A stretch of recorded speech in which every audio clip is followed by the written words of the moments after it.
Doctor Yunus সরকার পদত্যাগ করেছেন, উপদেষ্টারা দেশ ছেড়ে পালিয়েছেন। সার্জিস আলম, হাসনাত আব্দুল্লাহ সহ সমন্বয়করা আত্মগোপনে চলে গেছেন। এরপর জয় বাংলা বলে স্লোগান দিতে দিতে একত্রিত হয়ে শোডাউন দেন আওয়ামী লীগের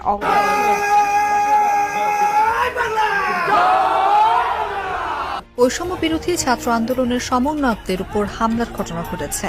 নিষিদ্ধ সংগঠন ছাত্রলীগের বিরুদ্ধে এই হামলার অভিযোগ ওঠে। এখন পদত্যাগ করে কি হবে?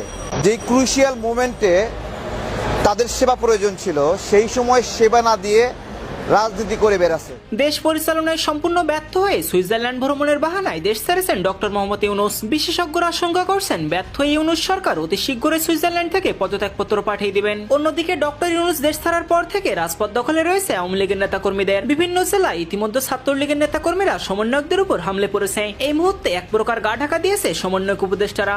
যারা উপদেষ্টা রয়েছেন, বিশেষ করে ছাত্র উপদেষ্টারা, তারা পদত্যাগ করে দেশ ত্যাগ করতে যাচ্ছেন। আর্থিক কেলেঙ্কারির দায়ে বৈষম্য বিরোধী ছাত্র আন্দোলনের সহ সমন্বয়ক খান তালাত মাহমুদ রাফি গ্রেপ্তার হয়েছেন এবং জাতীয় নাগরিক কমিটির কেন্দ্রীয় মুখ্য সাংগঠনিক সার্জিস আলম দেশ ছেড়ে পালিয়েছেন। এছাড়া দেশের সাধারণ জনগণ বলছেন, রাজাকার অর্থ লুটপাটকারী ইউনূস সরকারকে আমরা আর ফেরত চাই না। গত 6 মাসে আইন শৃঙ্খলা বাহিনীর দ্রব্যমূল্য সবকিছুতেই ব্যর্থ এই উপদেষ্টারা। বিগত 15 বছরের উন্নয়নকারী শেখ হাসিনাকেই আমরা বাংলার বুকে ফিরে পেতে চাই।